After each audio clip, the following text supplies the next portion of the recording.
السلام عليكم ورحمة الله وبركاته. إن الحمد لله نحمده ونستعينه ونستهديه ونستغفره ونعوذ بالله من شرور أنفسنا ومن سيئات أعمالنا. من يهده الله فلا مضل له ومن يضلله فلا هادي له. أشهد أن لا إله إلا الله وحده لا شريك له وأشهد أن محمدا عبده ورسوله. يا أيها الذين آمنوا اتقوا الله وقولوا قولا سديدا يصلح لكم أعمالكم ويغفر لكم ذنوبكم ومن يطع الله ورسوله فقد فاز فوزا عظيما. الحمد لله الذي بنعمته تتم الصالحات. ربنا آتنا من لدنك رحمة وهيئ لنا من أمرنا رشدا. اللهم آت نفسي تقواها وزكيها وأنت خير من زكاها أنت وليها ومولاها. Alhamdulillah, syukur pada Allah Azza wa Jal kerana dengan rahmat dan juga limpah kurnia yang Allah Ta'ala berikan, dapat kita bersama pada malam ni menyambung perbahasan kita daripada Sahih Al-Qasasun Nabawi karangan Profesor Dr. Umar Sulaiman Al-Ashqar rahimahullahu ta'ala. Sebelum ni kita membahaskan kisah yang ke-14, iaitu berkenaan dengan tasbih Nabi Yunus alaihi salam ketika mana berada di dalam kegelapan perut ikan nun, seperti mana yang dah kita tengok dalam firman Allah Ta'ala ayat yang ke-87 dan juga ayat yang ke-88. Allah Ta'ala sebut pada dua ayat tersebut, a'udzubillahi minasyaitanirrajim, وَذَنُّونِ إِذْ ذَهَبَ مُغَاضِبًا فَظَنَّ أَن لَّن نَّقْدِرَ عَلَيْهِ فَنَادَى فِي الظُّلُمَاتِ أَن لَّا إِلَٰهَ إِلَّا أَنتَ سُبْحَانَكَ إِنِّي كُنتُ مِنَ الظَّالِمِينَ فَاسْتَجَبْنَا لَهُ وَنَجَّيْنَاهُ مِنَ الْغَمِّ وَكَذَلِكَ نُنجِي الْمُؤْمِنِينَ. Dua ayat tu Allah Ta'ala sebut tentang perihal keadaan Nabi Yunus ketika mana keluar daripada kampungnya di Nuniwa. Kita dah sebut sebelum ni, Nuniwa ni berada di Iraq hari ini. Bila mana dia keluar, Allah Ta'ala sebut keluar dalam keadaan marah kerana keengganan kedegilan daripada kaum yang dia diutuskan untuk berdakwah kepadanya. Dia keluar dalam keadaan marah. Keadaan itu tidak disukai oleh Allah Azza wa Jal, sehingga Allah Ta'ala menegur apa yang dilakukan oleh Nabi Yunus itu. Dan Allah Ta'ala jadikan dia masuk dalam satu fasa yang sempit, iaitu berada dalam perut ikan nun. Kita dah baca hadisnya pada perbahasan yang lepas. Allah Ta'ala sebutkan tentang kegelapan demi kegelapan, berlapis-lapis kegelapan yang kena pada Nabi Yunus, sehinggalah dia menyebutkan dengan lidahnya satu ucapan tasbih yang menunjukkan penyerahan diri kepada Allah Azza wa Jalla. Sebelum ni pun kita dah bahas sikit. Tasbih itu daripada bahasa Arab, perkataan asalnya ialah sabaha, letak sabdu jadi sabbaha, dan kita sebut dengan tasbih. Sabaha dalam bahasa Arab bermaksud berenang, berada pada keadaan yang bukan atas darat. Maknanya kita duduk dalam air. Dan of course waktu duduk dalam air itu kita tidak menggunakan oksigen, kita tahan. Allah Ta'ala jadikan Nabi Yunus berada dalam perut ikan nun, berada pada dasar laut yang dalam. Pada waktu tu dia rasa sempit dengan sebab keadaan yang tak selesa. Waktu tu tidak ada apa lagi yang diharapkan melainkan daripada Allah Ta'ala keluarkan dia daripada rasa tak selesa tu. Sebab tu kita tengok Tasbih ni bermaksud proses ataupun ucapan yang kita ucap tu, tasbih itu sendiri, lafaz tasbih itu ialah lafaz untuk menjelaskan berharapnya kita kepada Allah Azza wa Jal dengan sebesar-besar pengharapan. Maknanya kita sedang nak sebut pada Tuhan, kita bukan berada pada zon selesa. Sekarang ni aku berada pada keadaan yang memerlukan bantuan daripada Allah Ta'ala, tidak perlu pada bantuan orang lain. Maknanya kita sedang mensucikan Tuhan. Sebab tasbih ni terjemahkan dengan mensucikan. Mensucikan Tuhan maksudnya kita sucikan dia pada diri kita. Diri kita tu bersih daripada berharap kepada apa-apa makhluk selain daripada Allah Azza wa Jalla. Sebab itulah Nabi Yunus ni dia meluahkan perkataan tasbih itu, menyebutkan perkataan tasbih itu dalam keadaan yang betul-betul berharap. Beza dengan kita lepas pada salat tadi, kita salat, lepas salat kita pun amallah wirid yang disebutkan oleh Nabi. Antaranya ialah berzikir dengan kalimah subhanallah. Berzikir dengan kalimah subhanallah tu memang menjadi sunnah. Tapi kadang-kadang bila mana selesa, dia tak makan. Sebab kita sebut subhanallah, lega ni, kiri kanan ni luah, ekor ada, apa ada. Waktu kita sebut tu, pengharapan tu belum bulat lagi. Sebab senang. Sebab manusia ni dia memang lemak sikit dengan senang. Sebab tu dia rasa macam tak apalah, sebut je lah. Jiwa tu tak datang. Sebab manusia ni dia akan merasai kenikmatan mengucapkan kalimah pengharapan itu bila mana dia berada pada fasa susah. Sebab itulah Al-Imam Ibnul Qayyim Al-Jauziyah menyebutkan tentang bagaimana Tuhan ingin memberikan makhluk manusia ni faham sifat Ar-Rahman dia bagi susah sikit. Sebab tu Imam Al-Baghawi bila mana dia terjemahkan Bismillahirrahmanirrahim, perkataan Ar-Rahman itu ialah bermaksud penyayangnya Tuhan, sehingga dia menjadikan hamba dia terkena ujian. Kita pun macam peliklah, apa maksud Tuhan sayang tapi dia uji.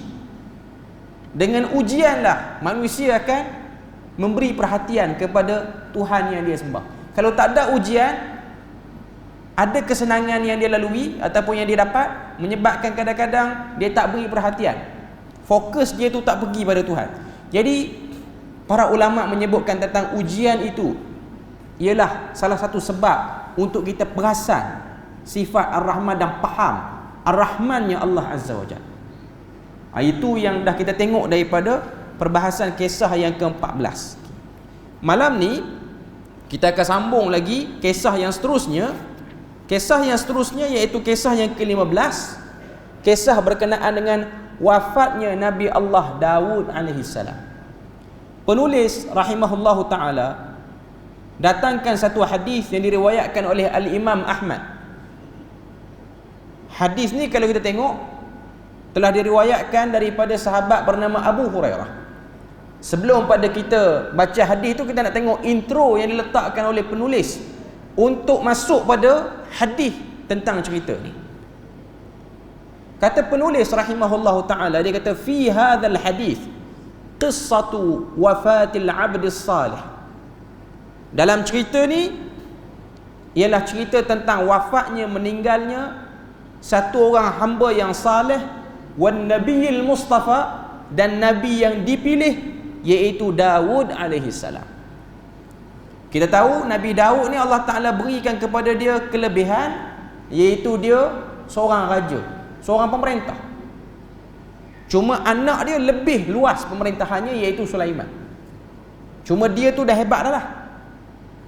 Dan antara benda yang Allah Ta'ala beri pada dia sebagai mukjizat, dijadikan tangan dia tu sentuh je besi, besi tu jadi lembut, tak perlu ditempur dengan habur. Sehingga Quran sebut wa alanna lahul hadid, kami lembutkan besi itu pada tangan Nabi Daud sehingga dia boleh bentuk-bentukkan besi itu, lalu dia buat sesuatu daripada benda yang dia bentukkan tu, besi yang dia bentukkan tu, dia jual, dia dapat imbalan daripada apa yang dia buat lah. Sebab apa dia buat benda tu? Sebab dia nak dia ada kerja. Walaupun dia raja, tapi dia nak buat sesuatu.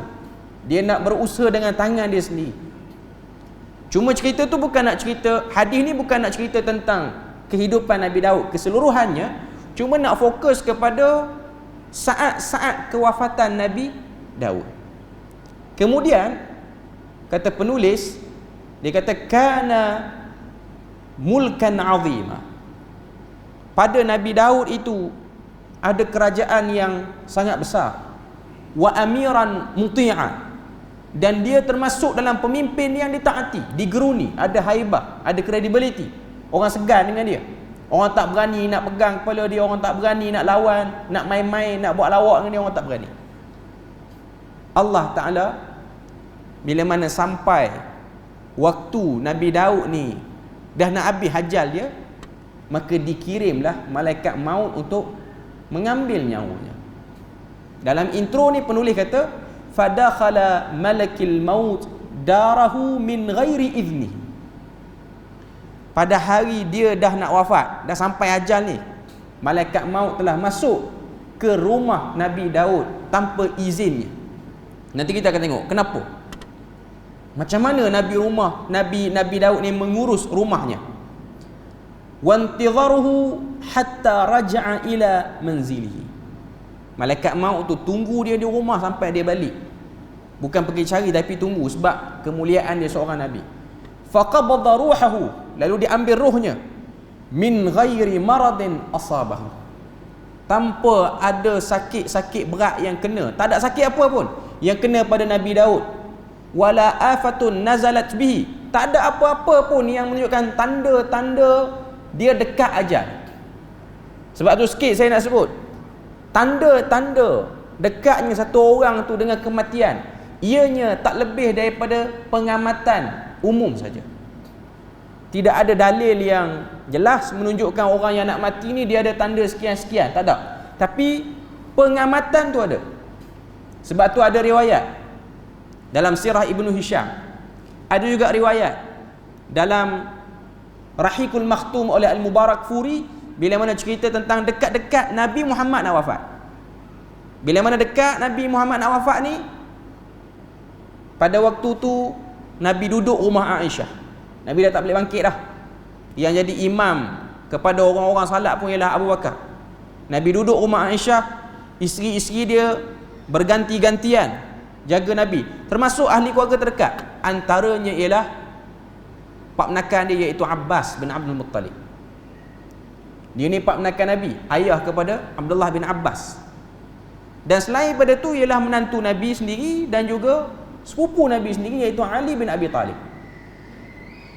Jadi mereka ni, keluarga Nabi ni selalu pergi tengok Nabi, tunggu takut-takut ada keperluan apa-apa yang Nabi nak. Bila mana 3 hari, ini riwayat daripada Ibnu Hisham, 3 hari sebelum kewafatan Nabi Muhammad, iaitu hari Jumaat, Sabtu, Ahad, Isnin Nabi meninggal. Jumaat, Sabtu, Ahad. Sebab Nabi meninggal pada hari Isnin. Pada hari Jumaat, yang datang menziarahi ialah Abbas. Abbas pak menakan Nabi ni. Walaupun dia pak menakan, dia umur dekat-dekat sebaya, tak jauh sangat. Dia bukan pak menakan yang berumur sangat lah.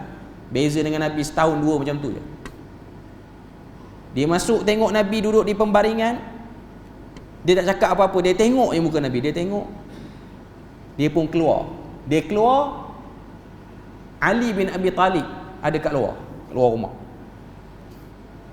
Abbas pun kata pada Ali, masuk jumpa Nabi dan tanya, kepada siapa urusan umat ini akan diberikan selepas kewafatanmu? Maknanya siapa akan jadi ganti Nabi ni? Pemimpin lah. Ali pun tanya, nak buat apa tanya? Apa kepentingan tanya? Dah lah Nabi tengah sakit. Nabi tengah sakit, yang mana sakit tu membawa ada kewafatan. Kata Abbas, aku mengamati semua wajah-wajah Bani Hashim yang nak meninggal dunia. Maknanya wajah Nabi, wajah ayah Nabi, wajah pak menakan Nabi yang lain, siapa-siapa je lah daripada Bani Hashim ni. Kata Abbas, wajah yang seperti ini kurang daripada 3 hari akan meninggal. Kurang pada 3 hari, ataupun 3 ataupun kurang lagi. Ini bukan menujum, ini pengamatan. Dia pun tak kata semua orang, dia kata Bani Hashim je. Sebab dia keturunan tu. Dia kata muka macam ni tak lama lagi nak mati tu. Tapi yang masyarakat kita ni, itu ialah petua, yang dijadikan sebagai petua. Kan ada sebahagian orang dia bawa benda ni dan dia percaya. Tapi biasanya dia akan sembang lepas kawan tu mati, bukan sebelum kawan tu mati ya. Dia akan jadi cakap-cakap tu. Lepas kawan tu meninggal, habis dah semua perkebumian dah selesai, marilah seorang. Saya perasan dah dia lain sikit. Hidung dia macam nak cabut. Sebut. Saya tengok muka dia pun lain. Saya tengok dia macam tu, macam ni, macam tu, macam ni. Itu hanyalah pengamatan. Sebab dia bukan kepastian. Yang Abbas tadi sebut, itu ialah pengamatan dia kepada keluarga family dia. Dia tak kata orang yang nak mati macam ni lah muka dia. Tapi dia sangkut, dia ikat. Dia kata, aku mengamati semua wajah Bani Hashim dan aku melihat wajah ini akan menghadapi kematian dalam 3 ataupun kurang daripada 3 hari. Pengamatan sahaja, umum saja. Jadi ada orang dia ambil qaul Ibn Abbas ni untuk dia mengiyakan petua-petua dekatnya orang tu nak mati pada benda-benda yang tak masuk akal. Tidak ada orang yang tahu tanda-tanda dekat nak mati, melainkan orang tu dah mati, dia bangkit balik dari kubur, dia cerita ke orang. Dia buat kuliah khusus tanda-tanda sebelum mati, pengalaman sebulan dah mati. Kalau dia buat macam tu, tak ada orang nak datang. Cuma nak katanya itu ialah sangkaan je lah. Okay. Cuma dalam cerita ni, kata penulis, Nabi Daud yang raja tu tidak ada apa-apa tanda-tanda yang pelik pada dirinya. Okay. Sekarang baru kita masuk dalam hadis. Cuma dalam Taurat kita akan tengok sangat jauh penceritaan dia berbanding dengan hadis ni. Kata Abu Hurairah radhiyallahu anhu, dia kata, kana Dawudun nabiyyu fihi ghairatun syadidah, ataupun sebahagian riwayat ghiratun syadidah. Nabi Daud ialah satu orang lelaki yang memiliki kecemburuan yang sangat tinggi. Cemburu ada pada lelaki bagus, ada pada perempuan kacau sikit. Sombong ada pada lelaki bagus, ada pada ada pada lelaki tak bagus, ada pada perempuan dia bagus. Sombong ni, sebab kalau dia peramah sangat, kacau lah. Suami dia tu tak selesa lah dengan perangai dia yang peramah. Kalau dia sombong, bagus. Orang lelaki kalau dia sombong sangat, yang ni tak bagus. Kalau dia cemburu nak jaga dia punya pasangan dia. Dia tak nak obvious sangat pasangan dia ni. Dia ajar tertutup, bukan tertutup yang menghalang kemajuan perempuan. Tertutup yang sepatutnya lah. Okay. Balik pada hadis ni, kata Nabi Daud, kata Abu Hurairah, Nabi Daud ni satu orang yang sangat cemburu. Wa kana idza kharaja ughliqatil abwab. Nabi Daud ni kalau keluar mana-mana, dia akan tutup semua pintu rumah dia, istana dia lah. Falam yadkhul ala ahlihi ahadun hatta yarji.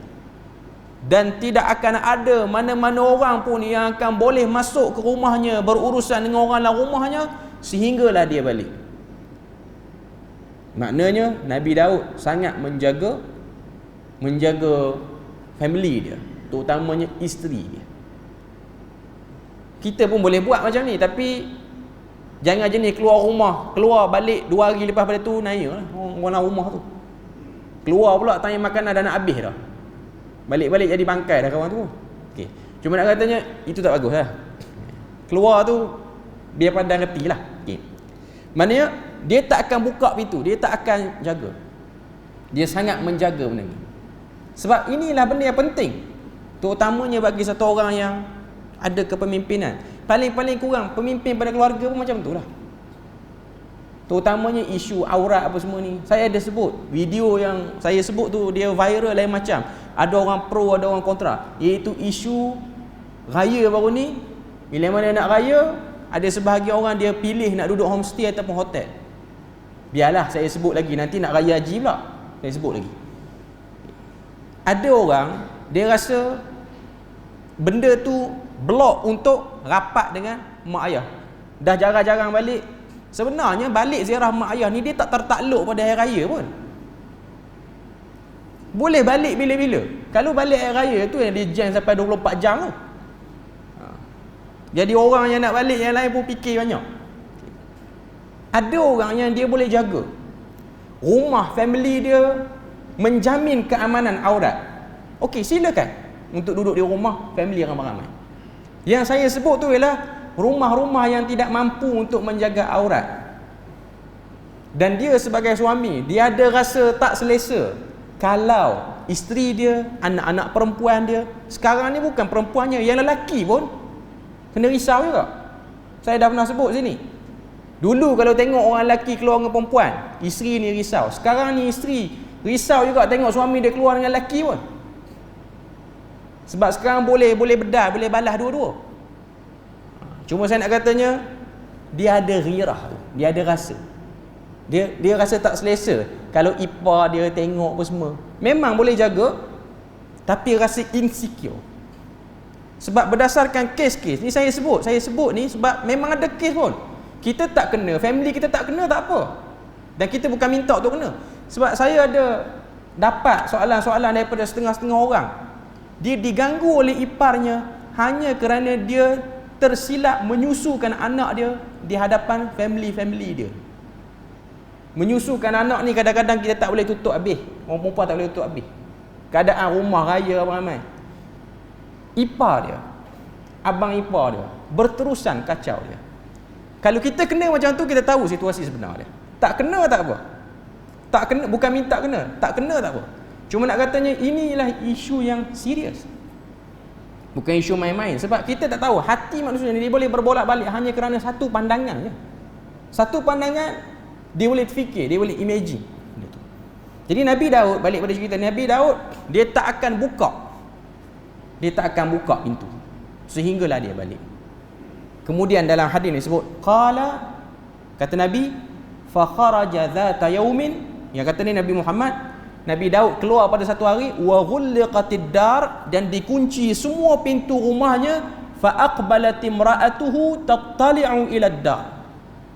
Lalu isteri dia pun duduklah rumah dalam keadaan pintu semua tertutup. Fa idza rajulun qa'imun wasatid dar. Tiba-tiba perasan ada satu orang lelaki duduk berdiri tengah rumah. Tak dikenali lelaki ni.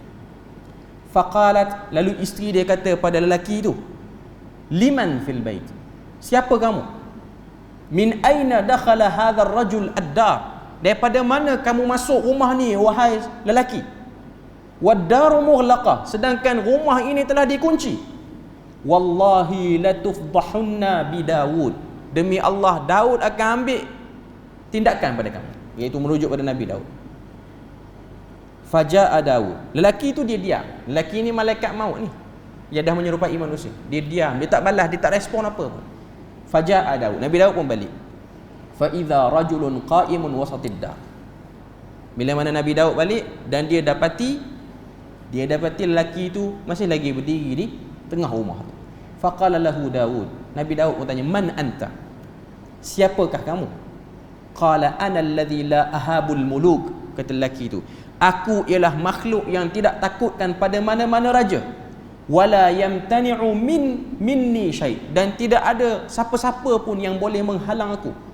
Faqala Daud, lalu Nabi Daud pun kata, anta wallahi malakul maut, kamulah demi Allah ialah malaikat maut. Apa respon Nabi Daud?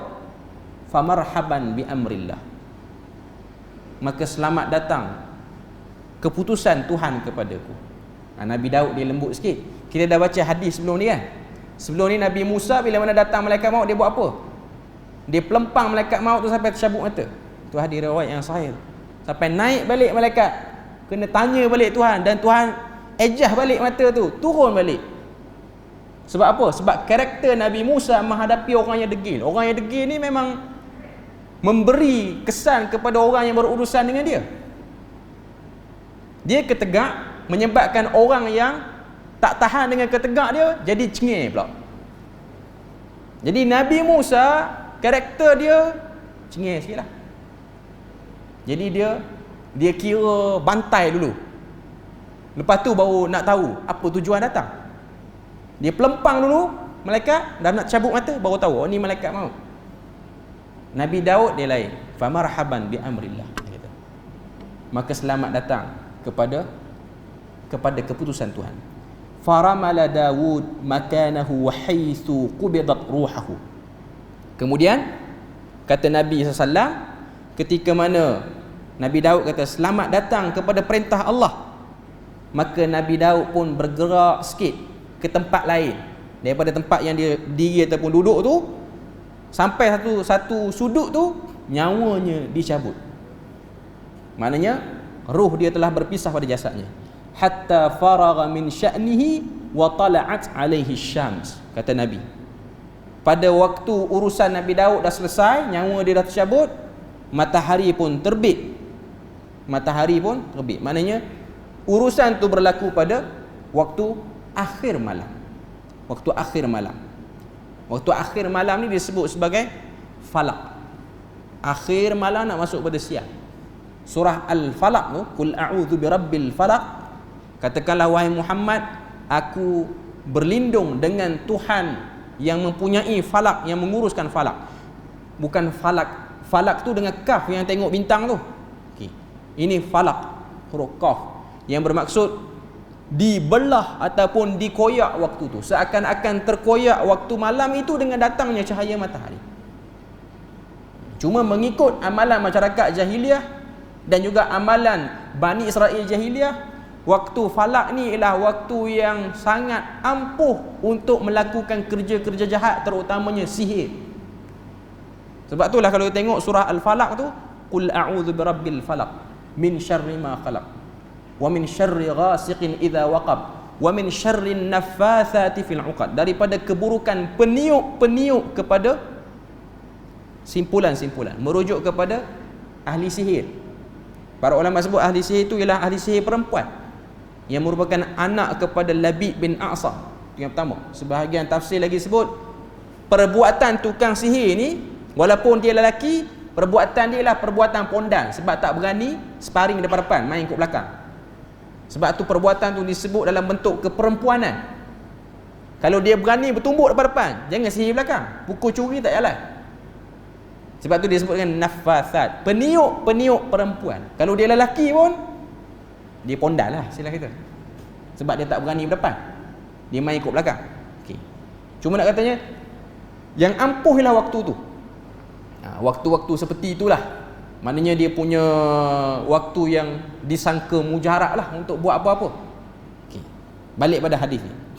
Faqala Sulaimanu lit-tayr. Masa ni Nabi Sulaiman dah ada dah. Nabi Sulaiman pun Allah Ta'ala dah beri dah pada dia kekuasaan boleh mengarah binatang, memahami bahasa-bahasa burung. Kemudian kita tengok apa dalam hadis tu, kata azilli ala Daud.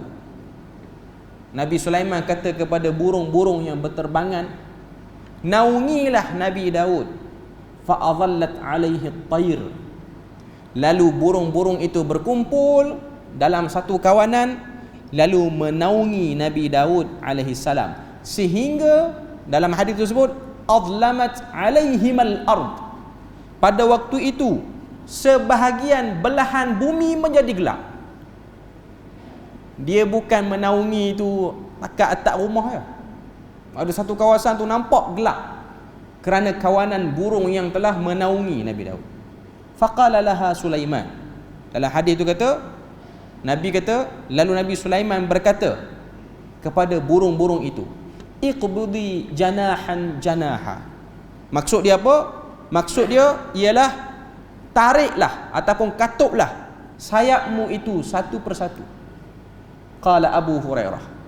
Berkata Abu Hurairah radhiyallahu anhu, dia kata, yurina Rasulullah sallallahu alaihi wasallam kaifa fa'alat at-tayru wa qubida Rasulullah sallallahu alaihi wasallam.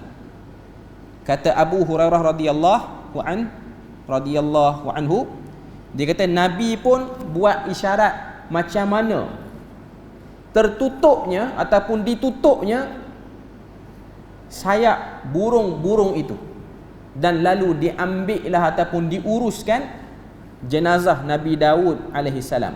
Wa ghalabat alaihi yawma idzin al-madrahiyah.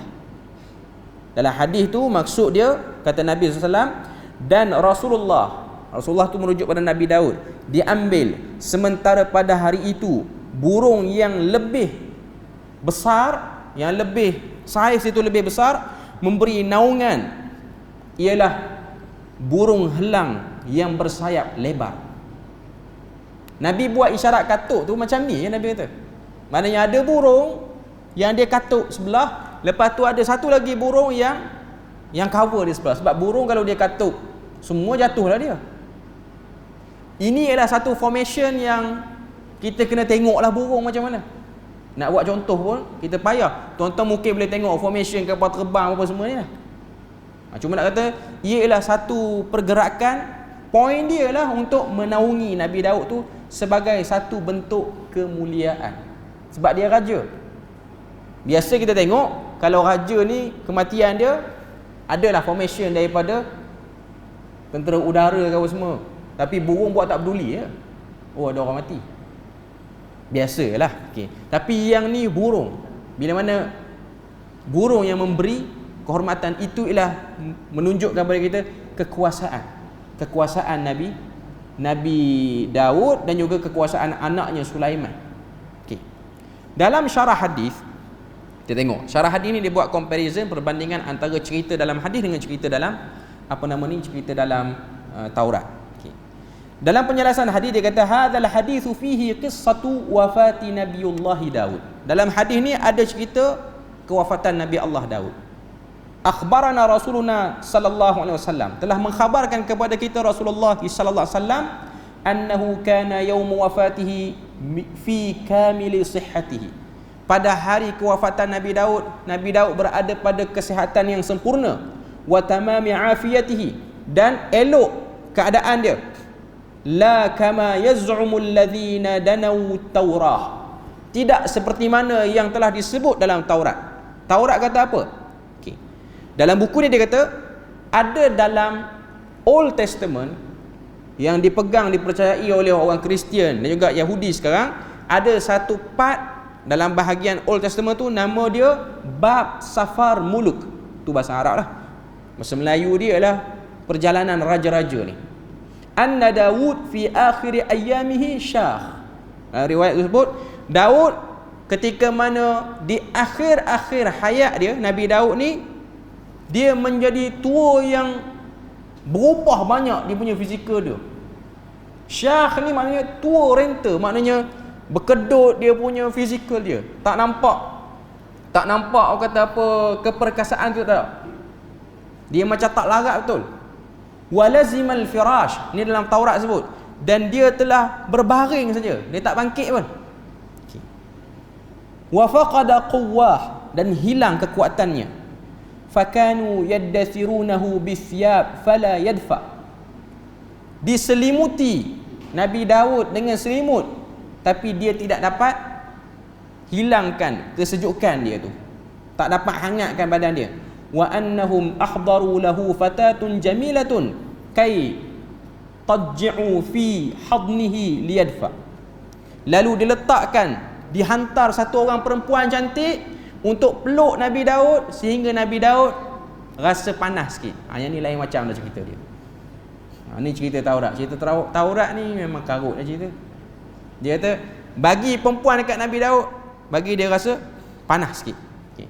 Itulah penodaan sejarah oleh ahli kitab yang tak bertanggungjawab.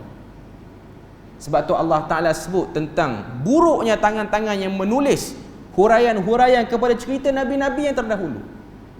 Sebab tu dalam Quran kekal ayat menunjukkan Bani Israel ni, dia suka bunuh Nabi mereka. Bunuh Nabi mereka, pertama bunuh betul, bunuh jasadnya. Yang kedua, membunuh sejarah dia yang sahih. Sehingga kita tengok, oh, Nabi teruk lebih kurang orang biasa. Raja apa macam ni? Digambarkan Nabi Daud tu bagi selimut tak jadi, bagi perempuan baru dia kebah sikit. Itu yang disebutkan. Benda yang sama jugalah yang dilakukan kepada Nabi-Nabi yang lain. Sebab tu Bani Israel cuba gambarkan Nabi Sulaiman, anak pada Nabi Daud itu, seakan seorang tukang sihir yang buat kerja-kerja korban kepada sihir-sihir jin-jin ni, sehingga dia dapat benda-benda ataupun ilmu-ilmu yang pelik tu. Ni bukan cerita sembelih kambing hitam nak dapat tongkat batak, bukan cerita tu. Nak bagi boleh faham bahasa ni, boleh faham bahasa ni, tak. Sebab tu kalau tengok sebahagian kelompok-kelompok sesat pun, bila mana dia nak attract orang suruh ikut dia akan kata sebenarnya kelebihan kekuasaan yang ada pada Nabi Sulaiman tu kita boleh dapat lagi. Tapi kita kena buat itu, kena buat ini. Itu mukjizat. Itu bukan daripada ilmu yang boleh dipelajari. Tak boleh dipelajari pun. Itulah yang dilakukan oleh Bani Israel, memesongkan sejarah para Nabi, sehingga kita tengok Nabi tu teruk macam orang kebanyakan, bahkan lagi teruk daripada orang kebanyakan. Sebab tu kita akan tengok ada riwayat dalam Taurat menyebutkan bagaimana Nabi Lut alaihissalam telah berzina dengan 2 anak perempuan dia. Ini ada. Kalau tuan-tuan baca bab tu, tak payah baca kot, baca Quran pun jarang-jarang nak baca yang tu apa. Okey. Baca Quran dululah, tak payah baca yang tu. Cuma saya sebut secara intro jelah. Okey. Dia sebut sampai kepada benda-benda dalam kain. Dia sebut tentang saiz kemaluan apa semua. Ini ada dalam Taurat ni, dia ada dalam Injil ni. Cerita Nabi digambarkan seperti itu. Dan ianya ialah satu teks yang boleh diakses sampai sekarang ni. Tuan-tuan boleh bayang, kalau yang membaca Injil itu ataupun Old Testament itu ialah seorang kanak-kanak yang berada pada usia peralihan, daripada kanak-kanak nak pergi ke remaja, apa kesan dia baca benda tu? Kita bimbang. Masalah kebejatan sosial sekarang ni ialah ketagihan pornografi. Sebab orang boleh akses macam-macam. Tapi ada kitab agama yang diseleweng, dia ada babak dan scene seperti itu. Sebab kita kena tahu, benda yang boleh menaikkan syahwat ni, dia tak perlu visual. Bacaan pun dah cukup. Boleh mendatangkan. Boleh mendatangkan, orang kata apa, imagine dia tu. Jadi ini benda yang ada dalam kitab-kitab yang disangkakan sebagai kitab daripada Tuhan tu. Dalam buku ni dia kata apa lagi? Manakala Daud menurut mereka memperolehi kehangatan dari seorang wanita muda yang cantik untuk tidur di dalam pelukannya sewaktu dia sedang sakit, seolah-olah tidak ada cara lain untuk memanaskan kedinginan bagi Raja Agung ini kecuali dengan cara tersebut. Dia cuba jatuh, downgradekan raja tu, seakan-akan raja ni mata keranjang tu. Kemudian apa lagi disebut? Sedangkan yang sebenarnya Nabi Daud tidak tua. Pada hari kewafatannya dia bukan orang yang hilang kekuatan dan tak sakit. Pada hari Nabi Daud diambil nyawanya, ia satu orang yang keluar menguruskan urusan rakyatnya, keluar daripada rumah sebagaimana hari-hari yang lain. Dan hadis menggambarkan Nabi Daud orang yang sangat protektif kepada orang-orang yang berada dalam kawanan dia ataupun berada dalam tanggungjawab dia. Sebab tu kalau kita nak tengok Nabi Daud, tak boleh tengok dah. Sebab Nabi Daud ni dah tak ada. Cuma Quran dia kata, afala yanzuruna ilal ibili kaifa khuliqat. Tidakkah kamu mahu melihat kepada unta bagaimana dia diciptakan? Kenapa tiba-tiba cerita unta ni? Sebab saya nak sebut tentang cemburu tu. Tuan-tuan tengok unta. Tempat kita ni tak ada unta, dia payahlah sikit. Unta dekat zoo pun sikit, dia macam tak nature kita tengok tu. Unta ni dia ada satu tabiat dia, unta jantan dia ada ghirah kepada unta betina yang merupakan pasangan dia. Dia memang akan jaga kumpulan dia, maknanya anak dia dan juga isteri dia lah, pasangan dia lah, kita sebut pasangan dia. Sebab tu ada orang cakap lah, saya tak tahu betul ke tak, orang Arab ni dia ada satu sikap, terutamanya Arab Teluk, Arab-Arab negara Khalij ni, Gulf ni, dia ada satu sikap, dia tak berapa expose orang perempuan ni.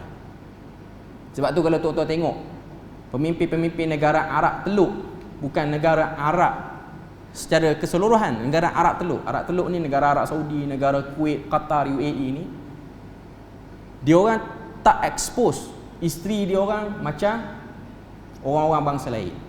Sebab tu kalau tuan-tuan tengok Saya bagi contoh lah. Ini bukan nak cerita tentang pro Saudi apa. Kita tak kata semua yang ada di Arab Saudi tu okey. Tuan-tuan perasan, sepanjang-panjang tuan-tuan tengok cari dalam YouTube ke, tuan-tuan ada tak satu video atau satu gambar Raja Arab Saudi sekarang dia duduk sekali dalam majlis dengan isteri dia? Saya rasa tak ada.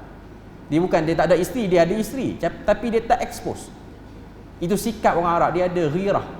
Sebab tu dia orang kalau buat rumah pun rumah dia tu dia ada partition yang tetamu yang bukan ahli keluarga memang tak boleh akses. Sebab tu dia punya ruang tamu dia jauh sikit, yang orang-orang luar ni memang confirm anak perempuan isteri tak akan lalu macam tu.